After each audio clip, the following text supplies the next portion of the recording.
Bonjour les amis, comment allez-vous? Bonjour Esther. Bonjour, ça va? Ça va? Ça va. Oui, on a beaucoup parlé du mental ces derniers temps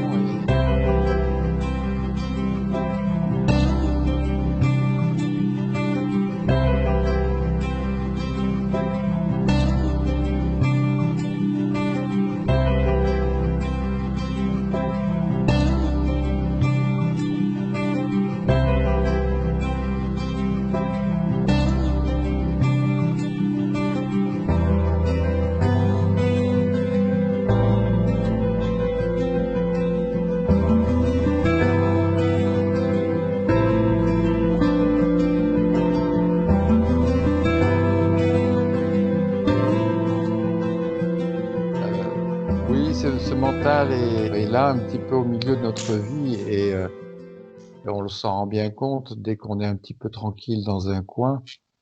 Tout de suite, les pensées viennent. Vous voyez, on n'est pas tranquille finalement avec le mental, avec les pensées. Et on pense à une chose, on pense à une autre. Ce mental a autant de force en chaque être humain que l'être humain est dans l'obscurité, dans les ténèbres. Moins on comprend qui nous sommes en tant qu'être humain, et plus le mental a de la force, et plus il nous fait croire ce qu'il veut, et plus il s'impose. On a parlé un petit peu avec Jean-Marc ce matin. Il a vécu une expérience très forte dont j'aimerais qu'il nous parle maintenant. Je sais pas, Jean-Marc, ça va? Tu te sens d'en Oui, oui, parler? oui, oui, oui, oui, oui. En fait, Merci.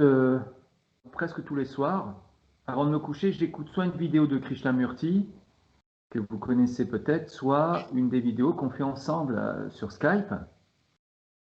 Et vendredi soir, j'ai réécouté la vidéo Skype numéro 19 sur le sentiment libre et le sentiment conditionné, dans laquelle Jean-Pierre essaie de nous expliquer la différence entre ces deux types d'états intérieurs. Et quand on avait fait cette vidéo ensemble, j'avais pas très bien compris ce qu'il entendait par le sentiment libre. Donc j'ai réécouté cette vidéo, il y a eu des perceptions nouvelles, mais à la fin de la vidéo, cette, cette notion de sentiment libre n'était pas assez claire. C'était un peu plus clair qu'au moment où on avait fait la vidéo ensemble, mais c'était pas complètement clair. Enfin voilà. Et puis hier après-midi, donc c'est-à-dire samedi après-midi, j'ai eu une dispute avec quelqu'un, une dispute de base, hein, c'est-à-dire la personne dit quelque chose, il y a eu des réactions en moi avec le scénario habituel. Oui, mais toi tu as dit ceci, tu as dit cela. Donc il y a des reproches de part et d'autre. Donc c'est la petite dispute de base, on va dire, avec des reproches. Et donc, quand la personne me disait quelque chose, il y avait une réaction en moi et avec une notion d'identification. C'est-à-dire que il y avait une notion de moi qui disait oui, mais toi, tu as dit ça, pourquoi tu as dit ça, tu as fait ceci, moi, j'ai pas fait cela. Enfin voilà, avec cette notion d'être identifié à cette réaction. Donc, il y a une sorte de ping-pong d'action-réaction pendant un petit moment. Et à un moment donné, et donc je répète avec une notion d'identification très forte, c'est moi qui accusais, c'est moi qui faisais des reproches, c'est à moi qu'on faisait des reproches. Vous voyez, cette notion qu'on a sûrement tous dû vivre à un moment donné ou à un autre dans ce genre de situation. Puis à un moment donné, la personne m'a dit quelque chose, une chose de plus, et là, alors là, c'est là qu'il y a eu la différence, si vous voulez, c'est que je ne sais pas pourquoi, mais ça s'est fait comme ça. Il y a eu un flash de lumière, et ce flash de lumière en moi m'a montré l'arrivée, la mise en place de la réaction en moi. Donc il y a eu quelque chose qui a été dit et une réaction, mais au lieu que cette réaction soit vécue de façon identifiée comme les réactions avant, il y a eu un flash de lumière et cette réaction a été vue au moment où elle arrivait en moi. Et cette réaction a été vécue comme une cage qui me tombait dessus. Alors une réaction, c'est un mot, mais c'est pas qu'un mot. C'est aussi un phénomène en nous, c'est-à-dire une force. Cette force a été vue au moment où elle se mettait en place et elle a été vécue comme une cage. J'ai eu l'impression qu'une cage me tombait dessus. On a tous vu des films où on capture des animaux, où on leur jette des filets dessus. Ce qui a été vécu, c'est ça, c'est qu'une cage me tombait dessus et que la cage en question, c'était la réaction. Cette réaction, c'était un sentiment, c'était quelque chose qui allait, comme juste avant, continuer à accuser, à dire oui, mais ceci, t'as fait ci, t'as dit ça. Mais là, ça s'est arrêté. Il n'y a pas eu la réaction, si vous voulez, identique à celle qui s'était produite avant, ne s'est pas déployée. Mais elle a été vécue comme une cage qui m'enfermait. Et qui enfermait Oui. quoi? Tu as été témoin, Oui, voilà, du phénomène. c'est ça. J'ai été témoin de ce phénomène en moi. Elle a été vécue comme une prison dans laquelle tout l'être était enfermé. La sensibilité était prisonnière de cette réaction. La lucidité était prisonnière de cette réaction. Même si elle ne s'est pas déployée, elle a été vécue comme une cage qui me tombait dessus. Voilà. Et donc, il n'y avait plus d'identification du tout à cette réaction. Mais elle a été vue pour ce qu'elle est, c'est-à-dire une cage, une prison dans laquelle on est, c'est-à-dire qu'on subit la réaction quand ça nous arrive. Mais la plupart du temps, on identifie à ces réactions. Il y a cette notion que c'est moi qui parle, qui dit ceci, qui accuse ou qui réagit aux accusations. Et là, c'était plus du tout comme ça. Elle a été vue pour ce qu'elle est, c'est-à-dire pour une force qui se mettait en place de façon mécanique, une force dont on a l'habitude, c'est-à-dire que ce n'était pas la première fois que je vivais cette réaction, mais alors que quelques minutes avant, il y avait une identification totale, une notion de moi qui réagit, qui dit non, t'as pas raison, etc., avec une polarité, moi et l'autre qui a tort, moi qui ai raison, tout ça, c'était ce qui s'était passé juste avant. Et puis soudain, il y a de nouveau une réaction, mais cette fois-ci, elle est vue pour ce qu'elle est, c'est-à-dire une force qui s'impose. Mais ce qui a été vu surtout, c'est que cette force, elle nous emprisonne. Elle a une puissance. Elle est une prison dans laquelle l'âme est prisonnière. Et c'est comme ça qu'elle a été vécue. Et comme quelque chose qui s'impose. Voilà ce qui s'est passé hier après-midi. Je m'y attendais pas du tout parce que j'étais vraiment pris dans le ping-pong action, réaction, action, réaction. Vous voyez, on était pris tous les deux avec la personne dans ce ping-pong. Et puis soudain, il y a eu cette prise de conscience que cette réaction, c'est une entité, c'est une force. Elle a été vue comme une force et vécue comme une prison. Vous voyez? Et non plus comme moi, c'est moi qui parle, c'est moi qui réagit, pas du tout, du tout. Voilà ce qui s'est passé. On peut vraiment voir de façon claire le moment où un individu est pris, est complètement identifié et pris dans une réaction, voyez? Ouais, Et il est la réaction. À un moment donné, on est la réaction. ouais, Et le moment où on peut, et on a cette faculté en nous, devenir le témoin de la réaction. Voyez la différence? C'est-à-dire, je suis pris dans la réaction, je suis la réaction, je suis identifié à moi avec, comme a dit Jean-Marc, une polarité moi et l'autre, et j'accuse l'autre, évidemment, et on est pris dans cette cage. Moi, j'appelle ça une sphère, mais peut-être le mot de Jean-Marc est plus fort. Et une cage, tu vois, une sphère, une cage, voilà. Il y a une grande différence entre être pris dans la cage, être identifié et soudain avoir cette possibilité d'être le témoin du phénomène en soi. Voyez? Je te laisse raconter la suite parce que Alors, quand cette prise de conscience comme témoin a eu lieu, la réaction ne s'est pas déployée. Ça s'est arrêté tout de suite. Mais ce qui était contenu dans la prise de conscience, c'est que un des problèmes, un de nos problèmes humains, on va dire, c'est que on a l'habitude de vivre tout un tas de réactions en nous. On a l'habitude de vivre bien ce genre de conflit, on a l'habitude de vivre la peur, on a l'habitude de vivre la colère ou d'autres états, vous voyez, en nous.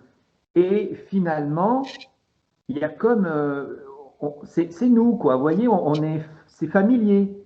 Il n'y a pas c'est comme si en nous, il n'y avait pas de remise en question. On ne se dit pas, tiens, mais qu'est-ce qui me prend là? Qu'est-ce qui se passe? C'est vécu comme étant nous. Ça, c'est ce qui a été vécu en moi aussi au moment où il y a eu cette prise de conscience comme témoin de cette force qui s'imposait et qui était vécue une minute avant comme étant moi, c'est-à-dire dans une identification totale. Et soudain, cette même force n'était plus du tout vécue comme c'est moi qui parle à l'autre, il y a l'autre, polarité, tout ça, ça n'était plus là. Il y a eu donc cette prise de conscience aussi que tous ces états, en fait, en nous, tous ces phénomènes, on est habitué. C'est avec cette étiquette dessus, ça, c'est moi, ça. Ça, c'est moi, c'est normal, entre guillemets. Cette idée aussi de normalité, et puisqu'on le voit ailleurs, on le voit chez l'autre, on le voit chez les autres. Et c'est ça le problème, c'est que comme on a l'habitude de cette normalité, avec une notion de moi, ça ne nous vient pas, en tout cas la plupart des humains, ça ne leur vient pas de se dire, mais attends, qu'est-ce qui se passe là? Sauf quand c'est des trucs peut-être qui très puissants. Là, c'était pas le cas, c'était, on va dire, une dispute de base, vous voyez? Il n'y avait pas de choses particulières, quoi. C'est une prise de conscience qui faisait partie de ce flash de lumière. Et après, bon, tout ça c'est terminé. Et puis dans l'après-midi, à un moment donné, donc j'étais assis chez moi, sur mon canapé, avec la personne à côté. Et puis soudain, je me suis rendu compte que j'étais dans un état paisible, très très paisible.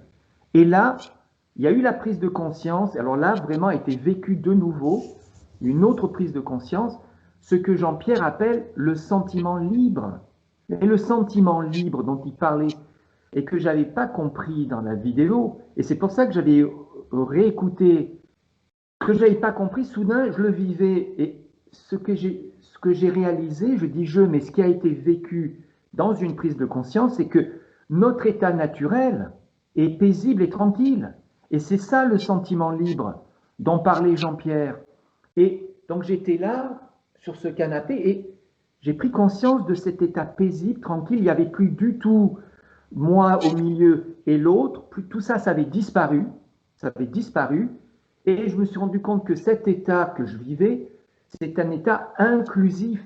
C'est un état de relation une avec l'autre. Il y avait une grande joie à vivre l'autre à mes côtés, mais tout ce qui était autour de moi était vécu dans un état relationnel un. Vous voyez, il n'y avait plus de moi et l'autre. Tout ça, ça n'existait plus. Et surtout, ce qui a été vécu, c'est que cet état est notre état premier, c'est notre état naturel. Et ce qui m'est venu à ce moment-là, au moment où je prenais conscience de cet état qui était paisible et tranquille et qui est inclusif, qui inclut tout et tout le monde, ce qui m'est venu, c'est les bébés. Je me rappelle très bien de m'être trouvé dans des parcs avec Valentine, ma fille, quand elle était petite. Puis il y avait plein de bébés. Et je me rappelle très bien qu'il y avait des bébés de 2-3 ans qui commençaient à marcher, vous voyez, les bébés de 2-3 ans. Et je me rappelle très bien que ces bébés, ils allaient vers tout le monde. Ils allaient vers les chiens, alors des gros chiens, vers les pigeons, vers les autres.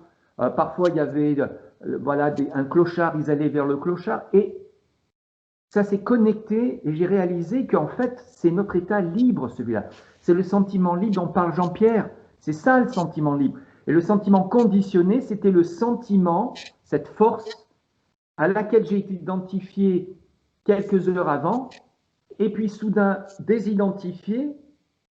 Et quand, dans l'après-midi, plus tard, j'ai vécu cet état libre, j'ai compris, ça s'est connecté tout seul, que ce dont parlait Jean-Pierre, c'était ça. C'est notre état naturel, spontané, c'est ça le sentiment libre. Et ce sentiment, il est inclusif. C'est un état sensible qui inclut tout et tout le monde, comme les bébés. Mais on le vit tout le temps, mais on ne se rend pas compte. C'est le sentiment que vit Irina quand elle est face à la mer. On a tous vécu ça, et on le vit tous les jours, à des moments ou à d'autres, mais on ne se rend pas compte. C'est ça le sentiment libre, c'est un état premier, c'est un état paisible, notre état naturel. Voilà. Comme les bébés. On voit les bébés, ils ont peur de personne, il n'y a pas de peur en eux, il n'y a pas de jugement, il n'y a pas tout ça. Les petits bébés, les bébés de 2, 3 ans, ils vont vers tout le monde, ils ont peur de rien, il y a pas, on sent qu'ils sont libres. Eh bien, c'est cet état qu'on a tous en nous et qui est notre état libre, le sentiment libre dont parlait Jean-Pierre. Et tout ça, ça s'est passé hier après-midi, mais je m'y attendais pas parce que au moment où il y avait la dispute, on était en plein dedans. On était dans, oui, mais toi, ceci, cela. Le truc de base, quoi.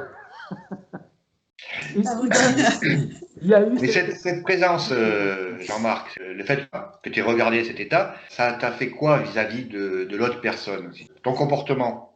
ça a arrêté tout de suite la dispute parce que, évidemment, la personne avait dit quelque chose, la réaction allait s'est présentée, mais la différence, c'est qu'il n'y a pas eu d'identification, il y a eu un recul et il y a eu une lumière.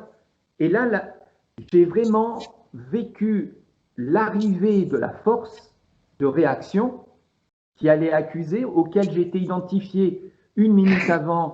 Il y avait un ping-pong, vous voyez, un ping-pong verbal.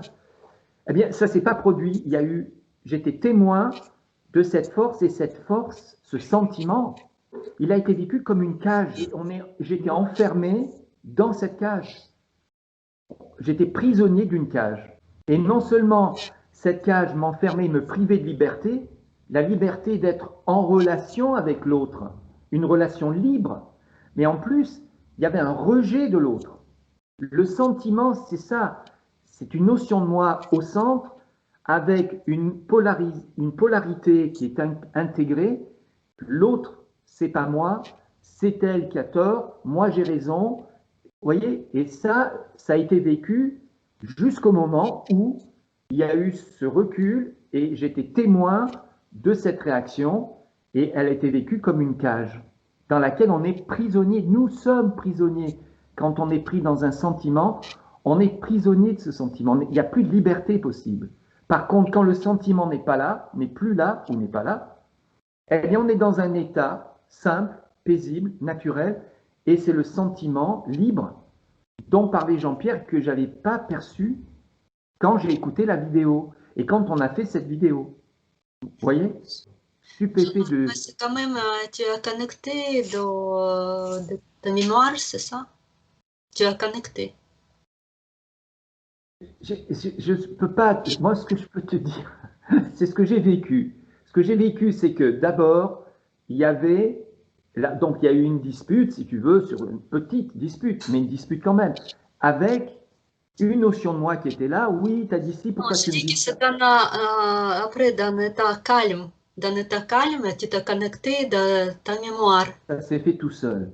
Si tu veux, là, plus tard, quand j'ai réalisé que j'étais dans la paix, on peut dire ça, hein, c'était la paix, un état paisible et tranquille, mais que cet état, il était inclusif. Il incluait la personne, il y avait une joie à vivre la personne à mes côtés, mais pas que la personne, tout autour de moi était inclus dans cet état.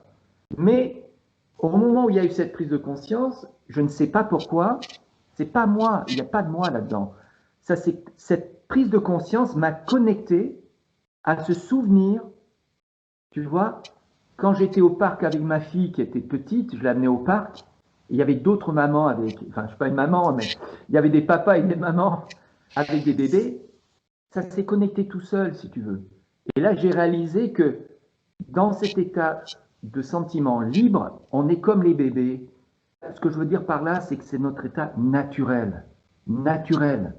Et que l'autre, c'est un état mental conditionné qui s'est construit en nous, qu'on a laissé se construire en nous. Et le pire, c'est qu'on est identifié à nous. Vous voyez, on a l'habitude. Et ça ne nous choque pas. Je ne sais pas comment dire ça. Et c'est pour ça qu'on est identifié. C'est normal tout ça. Vous voyez, pour nous, pour l'humain de base, tout ça, c'est normal. On a l'habitude de vivre ces réactions journellement et c'est quelque chose qui ne nous choque pas. C'est quelque chose qui ne nous interpelle pas. Quelqu'un vient, bon, il nous fait une petite remarque, on réagit. Voilà. Et puis, c'est tout à fait normal. Alors, les réactions sont plus ou moins puissantes, plus ou moins fortes, en fonction de ce qui nous a interpellés. Mais c'est quelque chose dont on a l'habitude. Ces forces réactives qui rentrent en nous, ces rejets, ces colères, on les laisse entrer en nous et on a l'habitude de laisser entrer ce genre de force en nous et de vivre ce genre de sentiments. Ça n'a rien d'extraordinaire pour nous. Mais quand on vit ce phénomène en tant que témoin, et c'est d'autant plus évident pour Jean-Marc maintenant qu'il peut se plonger dans la présence et être dans une totale paix intérieure. Vous voyez, on est très stable dans une présence et soudain il y a une réaction. Elle devient évidente, cette réaction. Vous voyez, cela devient évident que quelque chose se passe, ce qui lui a permis de percevoir la réaction.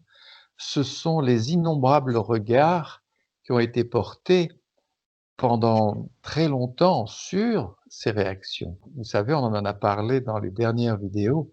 Chaque regard est une lumière portée qui laisse une trace d'une perception de quelque chose. Alors, on peut percevoir dans une réaction une puissance, des images, une polarité, des mots, des reproches, vous voyez, ou une sensation physique. Vous voyez, je parle souvent du plexus.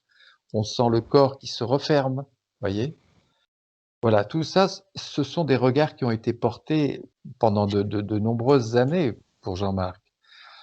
Et dans cette réaction, c'est un petit peu comme si toutes les perceptions, toutes ces petites lumières qui avaient été allumées étaient présentes d'une façon synthétique et lui ont permis de sortir de la réaction et de devenir un témoin clair et net. Voyez, c'est différent quand on est dans une réaction et qu'on a des petites perceptions à droite à gauche, qu'à un moment donné, lorsqu'on devient le témoin d'une réaction et qu'on la voit presque comme en dehors de nous, comme quelque chose qui n'est pas nous. Voyez. Je aussi, cette semaine, j'ai vécu un peu pareil, non, un peu petite discussion. Et je ne sais pas, Jean-Marc, qu'est-ce que tu as remarqué? Quand moi, j'ai senti que je suis rentrée dans la vibration de l'autre personne. Et j'ai commencé de vibrer pareil. Et après, quand j'ai commencé à vibrer pareil, c'est vraiment, c'est comme je suis tombée dans cette cage-là. Exactement. C'est incroyable, oui. C'est comme on t'a soumis et c'est comme, je ne sais pas, c'est comme cet état de. C'est une contamination en fait. C'est comme une contamination. C'est comme ça termine de physique, c'est comme il y a de liquide et comme un mélange, ça s'appelle diffusion. Oui, Dilution. Dilution peut-être, oui. Oui, oui, quelque chose comme ça. C'est incroyable. Et après, comme je suis rentrée à la maison, je dis que qu'est-ce qui s'est passé? Je suis énervée et après, je me sentais très mal. Et après, j'ai regardé et j'ai compris que c'est vraiment, je n'ai pas fait cette petite recul et je suis tombée dans cette vibration et j'ai commencé de vibrer pareil. C'est ça. C'est incroyable. Oui, oui, c'est ça. C'est le même phénomène. C'est le même phénomène. Tu as été pareil, c'est comme les vibrations de l'autre et c'est comme tu es rentré. C'est l'un, l'autre, on s'est contaminés l'un et l'autre. Tu vois, c'est la dernière fois dans la vidéo, la dernière qu'on a faite tous ensemble, dimanche dernier, on parlait de contamination, tu vois. Moi, je vois bien que quand je vais à mon travail, à un moment donné, les 2 premiers jours, ça va parce que la présence est puissante, ça va. Mais quand je commence à être fatigué, à un moment donné, je sens que je suis dans la vibration du lieu. Je suis contaminé, entre guillemets. C'est ce que tu disais, toi. Je suis pris par la vibration du lieu. Et je suis là-dedans avec un mental fort, une notion de moi présente, qui est très présente. Et je suis contaminé, entre guillemets, c'est ce que tu disais, toi, je suis pris par la vibration du lieu.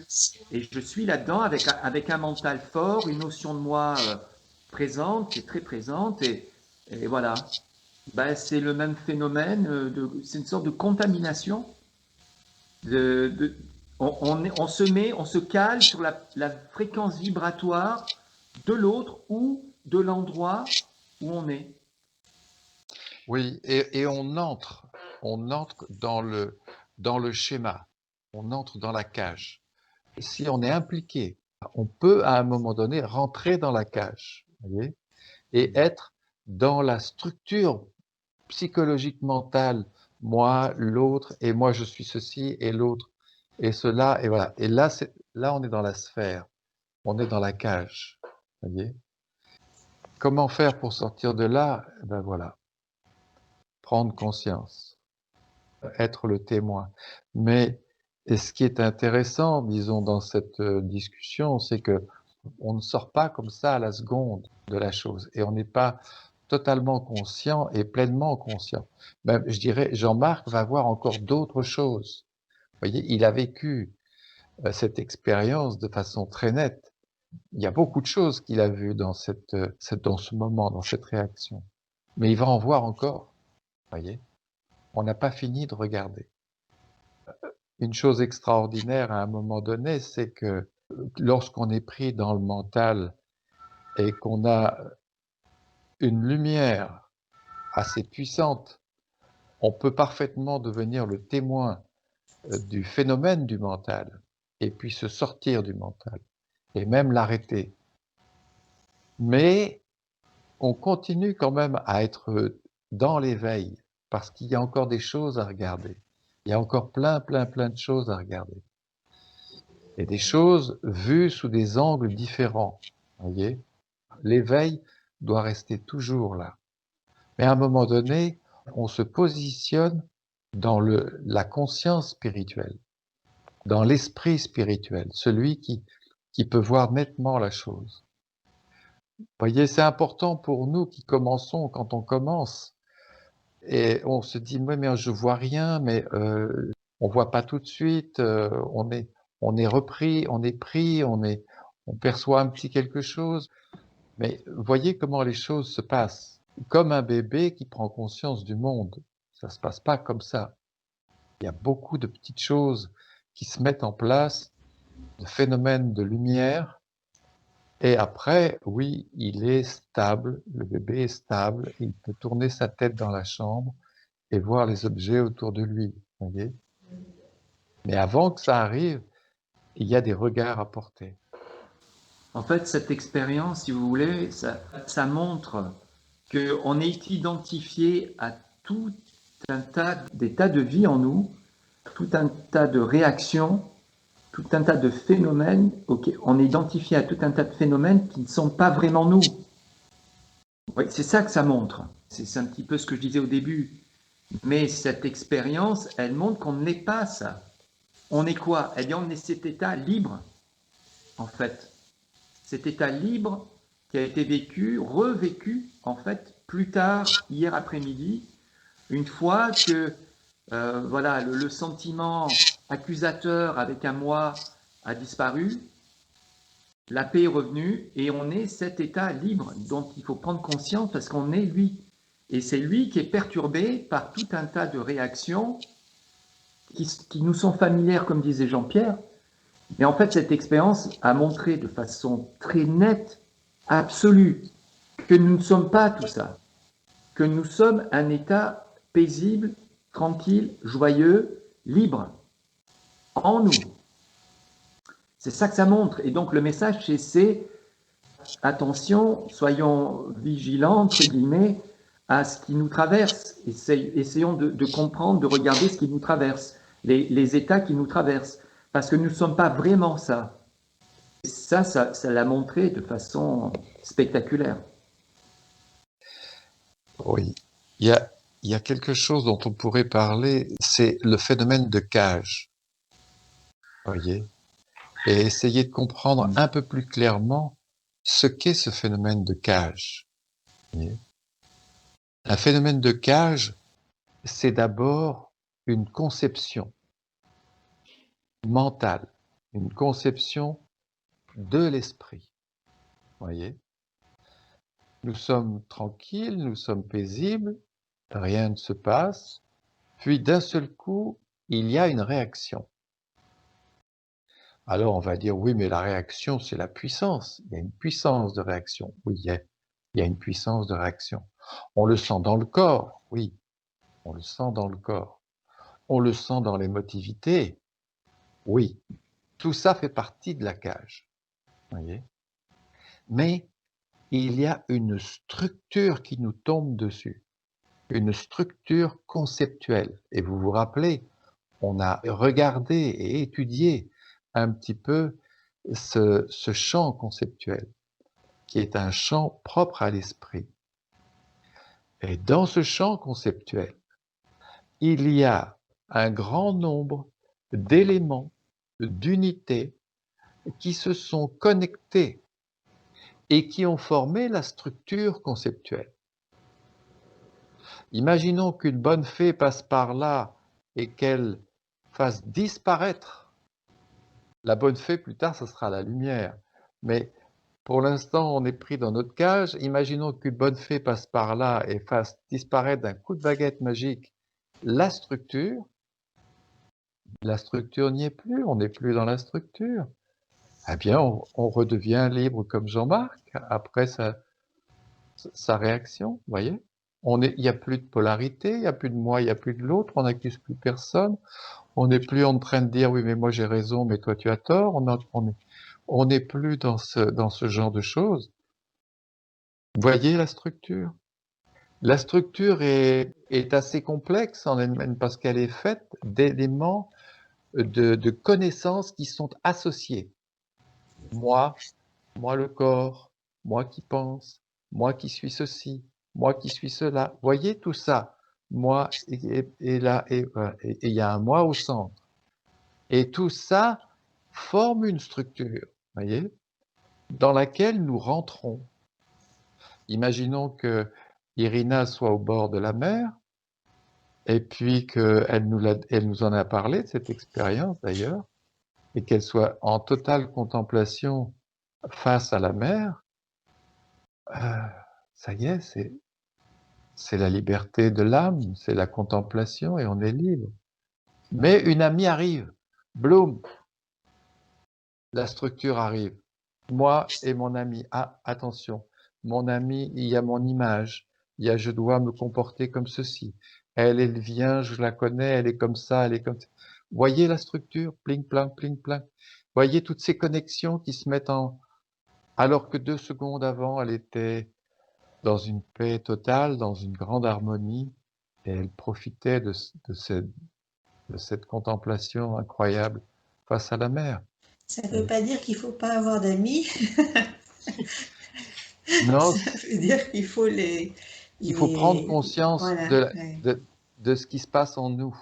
Voyez, tu as raison, ça ne veut pas dire qu'il ne faut pas avoir d'amis. Mais si on était conscient de ce qui se passe en nous, on vivrait les amis avec encore plus de joie, plus de liberté, plus on serait encore plus heureux de voir nos amis, voyez, puisque il y aurait cette espèce d'élagage. On va défaire tout ça, voyez, et il reste quoi? La liberté de vivre libre, d'être libre face à des amis, face à des voisins, dans une rue, dans une rue même que je fréquente tous les jours. Est-ce que ça veut dire qu'on peut avoir aussi une mémoire assez pleine de plein de choses et d'idées, de concepts, mais en même temps, dans le présent, que ce soit en fait pas du tout là? Notre mémoire est pleine de beaucoup de choses lorsqu'on focalise la lumière sur la mémoire. Cette espèce de grand hangar dans lequel nous avons entassé, ou c'est pas entassé, mais où nous avons toutes les traces laissées de nos expériences, n'est absolument pas gênante. Elle ne dérange pas cette mémoire. Elle dérange parce que, et c'est Jean-Marc qui en a parlé, nous nous sommes identifiés. On a commencé à s'identifier au corps. Moi je pense, moi je sens, et moi ceci, et moi cela, vous voyez? Et là, on a commencé à structurer, on a commencé à associer des choses fausses Le problème de cette cage qui nous tombe dessus, c'est que dans cette cage, il y a des relations qui sont faites et qui sont fausses, mais qui sont de nature mémorielle. Voyez? La mémoire, elle sera toujours là. Elle a une influence dans notre vie, c'est évident. Elle nous aide dans notre vie. Mais elle ne doit pas s'interposer. Voyez? Et qu'est-ce qui fait qu'elle s'interpose? C'est nos croyances sur nous-mêmes, ce sont nos conceptions elles-mêmes, auxquelles nous nous sommes attachés, dans lesquelles nous prenons du plaisir. Voyez? Il y a le plaisir physique, sensoriel, mais il y a aussi le plaisir psychologique, le plaisir que je prends à penser, moi je fais ceci, moi je fais cela. Voyez? Ça fait partie du problème. Et ça devient une mémoire. Voyez ce phénomène de cage qui nous tombe dessus. Écoutez, ça vous pourriez le voir, mais pour la moindre petite chose. Je dois aller faire des courses. Oh, je dois encore aller faire des courses. Ben voilà, vous avez une cage qui vous tombe dessus. Je dois faire ceci. Oh, faut encore faire ceci. Ben, pourquoi vous avez une réaction face à ce que vous devez faire? Parce que vous avez une conception. Et dans la conception, tout est impliqué. Vous avez la mémoire de l'action à faire, par exemple, faire des courses. Et vous avez aussi la mémoire du ressenti, de ce que vous connaissez de la chose. Ça fait partie de la cage. Quand Jean-Marc était dans sa cage de réaction, il y avait aussi la sensibilité, l'émotivité impliquée là-dedans. Et ce rejet venait de la, je dirais, de la douleur d'être remis en question. Parce que quelqu'un qui vient et qui s'interpose ou qui nous reproche quelque chose, il remet en question un moi, un ego, voyez? Alors on le rejette.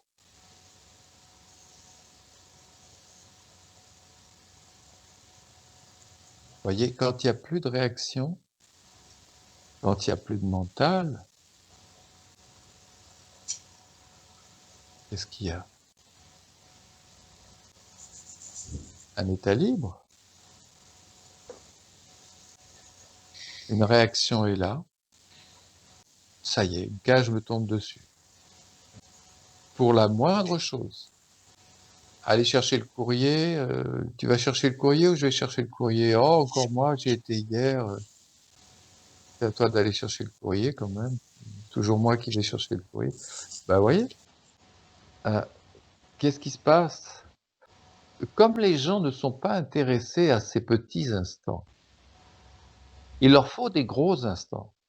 Il leur faut des grandes claques. Vous voyez, ces petites choses qui pourraient attirer notre attention, qui sont très intéressantes à regarder. Pourquoi, à un moment donné, je rechigne à aller faire quelque chose? Vous voyez? Ben, ça passe. On regarde pas. Tiens, qu'est-ce que j'ai vécu là? Ben bon, c'est rien. Ben, j'ai pas envie. Voilà. Alors on met le moi. On dit j'ai pas envie. Et puis la chose passe. Oui, mais pourquoi on n'a pas envie? Et qui n'a pas envie? On pourrait se dire, oui, mais c'est tiré par les cheveux ton histoire. S'il faut regarder le moindre petit... Ah oui, il faut regarder la moindre petite chose. C'est ça, être dans l'éveil. Voyez? Donc cette cage, elle est faite d'abord d'une conception du mental, de l'esprit, dans lequel nous sommes l'individu, la conscience est prise, mais aussi d'une émotivité, d'une sensibilité qui, elle, implique le vital. Vous voyez, le vital, c'est la force de réaction. Cette force de réaction, après, implique le corps. Le corps est impliqué dans cette réaction. On le sent dans notre plexus, on le sent dans nos nerfs, vous voyez, dans tout le corps. Mais des fois, quand on entre en conflit, même pas trop sérieux, on entre en guerre. Hein. Oui, exactement. Oui, et même si on arrive un petit peu à se contrôler, à faire la carpe, comme on dit, à l'intérieur, ça continue. Voyez, et ça peut ronger même. Souvent, bon, on se dit, bon, allez, il vaut mieux rien dire, et ci et là, et ci et là. Vous voyez, on essaye d'avoir un peu de philosophie dans notre vie, mais ce qui est dommage, c'est de ne pas aller au fond de ce petit moment, de ce petit instant, et de comprendre la globalité de cette réaction. Voilà. Il y a donc un centre dont on parle beaucoup, c'est le moi, et puis cette notion de division moi et l'autre. Voyez, ça c'est la base, je dirais, de la cage. C'est la fondation de la cage. Moi et l'autre. Voyez, un moi a été vexé, un moi est vexé pour une raison ou pour une autre. Et puis il y a des mots, et les mots viennent intensifier l'émotivité, la sensibilité, l'émotion. Voyez, le sentiment. Et on peut aller loin comme ça. On peut aller jusqu'au crime. Vous voyez, les petites réactions, ça va, mais ça peut... C'est pas facile de voir en silence parce qu'on est emporté. On est emporté par ce moi qui est attaqué et donc on riposte en général c'est en une fraction de seconde ou en une seconde, ça dépend de notre état, mais c'est pas facile. C'est pas facile. C'est pas facile, mais il y a néanmoins quelque chose qui reste de cet instant. Et ce quelque chose qui reste, tu peux l'étudier après. Tu vois, tu prends un papier, un crayon, ou alors tu veux pas écrire, tu n'écris pas, mais cet instant est resté, puisque tous les instants restent, et tu essayes de revivre l'instant, mais en conscience. C'est beaucoup plus facile, et de l'étudier et de l'observer, tu vois, de porter des regards, que, évidemment, de prendre conscience dans l'action elle-même. Prendre conscience dans l'action elle-même, c'est quelque chose qu'on peut faire. Mais il faut déjà une certaine, je dirais, stabilité à la lumière. Il faut qu'il y ait une lumière déjà bien stable, tu vois. Un esprit qui a assimilé pas mal de perceptions déjà. Ce qui fait qu'on peut même voir une réaction arriver et puis l'écarter, tu vois. Tu peux sentir quelque chose qui vient et par la lumière, tu peux écarter cette chose. Parce que tu la verras venir et tu verras ce qui vient. Donc, si tu vis un moment, bénis-le ce moment, même si c'est un petit accrochage avec une personne ou ci ou là. Mais par contre, observe-le. Sers-toi de la mémoire et d'un petit moment de tranquillité que tu as après pour observer cet instant. Et là, tu vas pouvoir regarder ce qui s'est passé. Plus on va rejeter l'autre, et plus on va être poussé à le rejeter. Et pourquoi ça? Parce que on va souffrir. Plus on vit une division psychologique, où on entre dans la haine et des choses comme ça, et plus on souffre à l'intérieur. Mais dans cette souffrance et dans ce rejet, on accuse l'autre. Alors que la cause de la souffrance, c'est pas l'autre. C'est le rejet, c'est la division qu'il y a en nous. Voyez? Donc, on accuse quelqu'un d'une cause, de quelque chose dont il n'est pas la cause véritablement. La cause à l'intérieur de soi, c'est la division et cette espèce de notion d'affrontement. Voyez? On accuse l'autre, l'autre n'y est pour rien, mais la base de notre souffrance, c'est la division et le fait de se sentir, alors ça on en a parlé, infériorisé, dépossédé, frustré. Ça, ce sont des souffrances qui sont la cause même de notre malaise, de nos malaises psychologiques. Et les causes de notre souffrance ne sont pas à l'extérieur. Elles sont en nous. Voyez? Le corps lui-même n'aime pas la division. Le corps aime son unité et vivre en harmonie dans son unité. Voyez? Eh bien, dans notre corps psychologique, c'est la même chose. On aime, ça c'est le moi par contre, hein. dans, dans notre corps psychologique, dans notre moi psychologique, le moi n'aime pas la division. Le moi n'aime pas être remis en question. Le moi n'aime pas être infériorisé. Le moi veut se montrer. Le moi veut être devant, il veut pas être derrière. Vous voyez, tout ça, ça fait partie de... Mais après, on va accuser l'autre. On va dire, oui, mais c'est lui là qui il fait ceci, il fait cela, il fait ceci, il fait cela. Oui, mais de quoi on souffre réellement, nous, à l'intérieur de nous? Il y aura, si vous regardez bien, dans une réaction, percevez vraiment la cause de ce qui vous gêne. Voyez?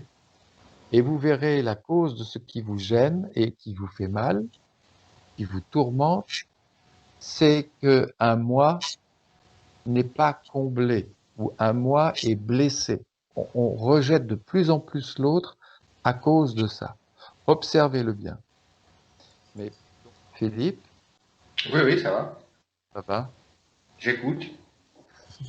Irina? Oh oui, c'est c'est quand même, c'est le moi, elle est blessée. Oui. Oui. Maintenant, il faut regarder et comment supprimer cette nation à l'intérieur de moi. C'est parce qu'il y a... Là, il y a il le moi, il y a le moi et le mental qui sont blessés aussi. y a le mental aussi, Je pense que c'est lié. Quand ton moi est blessé, ton mental tourne. Et c'est la lutte entre le moi et le mental, quoi. Oui, tu veux dire les pensées. Ou les pensées, oui. Oui. Les mots ont leur importance. Tu as raison, les mots ont une grande importance et Ouais. il faut essayer d'employer les mots les plus précis possibles. Parce que c'est vraiment un travail de précision, de soi-regard. Moi, j'emploie souvent le mot analyse. Et en fait, quand j'emploie le mot analyse, c'est le regard que tu as sur les pensées que tu as, sur ce qui t'arrive. Tu vois? J'essaierai de faire attention aux mots parce que c'est important quand même. Ah oui, ça passe pas. Et au fil des discussions, je m'en rends compte parce que bon, moi Oui, je parle comme ça vient si tu veux. Et c'est vrai que les mots, il faut que j'y pense plus que ça. oui, mais c'est bien ces discussions parce qu'on t'apporte des mots. Et ces mots vont te servir après pour exprimer des regards, des vues intérieures. Ah ouais, c'est- Et comme on n'a pas l'habitude d'exprimer ces vues et ces regards et d'employer des mots appropriés, des mots exacts, alors c'est un petit peu des mots qui viennent de droite et de gauche. Mais exact. en fait, il faut essayer le plus possible d'employer des mots très précis. On peut se dire, ouais, mais alors là, c'est un peu compliqué ton truc, s'il faut employer des mots. Ben oui, mais ne croyez pas, les mots, c'est un phénomène physique. La lumière, c'est un phénomène de l'esprit qui part des plans de la lumière. Et la lumière doit descendre dans notre esprit, dans notre sensibilité, dans notre vital, mais aussi, elle doit s'exprimer sur Terre. Voyez? La vérité, la lumière doit s'exprimer sur Terre. Il est important qu'elle rayonne aussi sur Terre. Moi, j'ai un ami j'ai un ami. Parce que tu voulais dire le dernier mot. Non, juste bonne semaine à tous. Allez, bon. Merci. Merci Jean-Pierre. Merci Jean-Pierre. Merci. Voilà. Merci à tous. Au revoir.